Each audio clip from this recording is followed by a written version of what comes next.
میری خالہ کا بیٹا ہے جس نے صوفی پیر کی بیعت کر رکھی ہے اور وہ شادی بھی نہیں کر رہا ہے، اس کو بہت کچھ سمجھایا جا رہا ہے۔ تب پیروں کو تو ایسے ہی بیچارے، وہ تو ان کو ضرورت ہی نہیں ہوتی ہے شادی وغیرہ کی ہمارے خیال سے۔ شاید آگے چل کر کے ہو سکتا ہے بڑے پیر بننا چاہتے ہیں۔ بہرحال سمجھائیے، بہت گمراہی میں ہیں، لیکن چھوڑیے نہیں ان کو، بار بار سمجھائیے کہ یہ چیز غلط ہے۔ کیا پیارے رسول کے زمانے میں اس طرح کی چیز رہی ہے؟ پیارے رسول نے تو نوجوانوں کو حکم دیا ہے، یا معشر الشباب، صحیح بخاری کی روایت عن عبداللہ بن مسعود رضی اللہ عنہ قال قال رسول اللہ صلی اللہ علیہ وسلم یا معشر الشباب من استطاع منکم الباءۃ فلیتزوج۔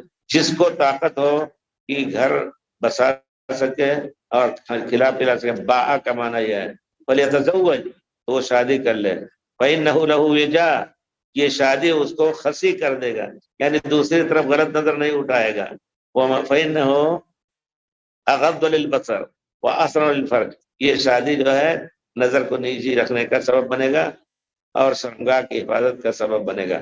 ومن لم يستطع فعلیہ بالصوم، جو نہیں شادی کر سکتا پیسے اور اس کی ضروریات نہیں مہیا کر سکتا ہے، فعلیہ بالصوم، تو روزہ رکھے، فإنہ لہ وجاء، یہ روزہ اس کو خسی بنا دے گا۔ خسی کا معنی نہیں کہ اس کے شہوت چلی جائے گی، جائز ہی نہیں کہ کوئی ایسا علاج کرے کہ جس سے وہ اجڑا ہو جائے، نہیں، بلکہ اس طاقت کو محفوظ رکھنا یہ واجب ہے۔ ہاں، اس کو روکنے کے لیے، اعتدال میں لانے کے لیے پیارے رسول کی دوا استعمال کریں، روزہ، کیونکہ روزہ کا معنی ہے کہ جب روزہ رکھیں گے تو آپ غلط نظر بھی نہیں اٹھائیں گے۔ یہ نہیں کہ روزہ کے معنی بھوکے رہے، بھوکا رہنا کافی نہیں ہوگا۔ روزہ کے معنی روزہ، سوم کے معنی سوم، تمام آداب کے ساتھ جب آپ اس طرح وقت گزاریں گے تو آپ کی نظر غلط اٹھی تو فوراً روک دیا، غلط وسوسے آئے فوراً اس کو شیطان سے دور کیا، تو اس طرح کر کے انشاءاللہ وہ ایسا ہو جائے گا کہ اس کو غلط نظر اٹھانے یا غلط کا قدم اٹھانے کا موقع نہیں آئے گا۔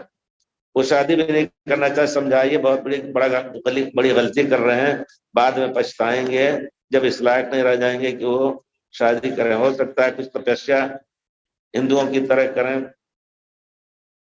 ہندو کیا جو پنڈوا ہوتے تھے پرانے زمانے میں، اب بھی شاید ہے، وہ پتھر باندھ کر کے اس کو اٹھاتے تھے، اسی میں باندھ کر کے اٹھاتے تھے روزانہ، ان کی یہ ریاضت اسی کو کہتے تھے، اور یہ حالت ہو جاتی تھی پھر وہ بیکاری ہی ہو گئے۔ تو شاید سوچتے ہوں گے اسی طرح ہو جائے، نہیں، سمجھائیے ان کو کہ یہ غلط طریقہ نہ استعمال کریں۔ پھر رسول فرماتے ہیں کہ دیکھو میں شادی بھی کرتا ہوں، روزے بھی رکھتا ہوں، کھاتا بھی ہوں، فمن رغب عن سنتی فلیس منی، میری سنت سے جو اعراض کرے گا وہ ہمارے میں سے نہیں ہے۔ پھر رسول نے اس سے برات ظاہر کی۔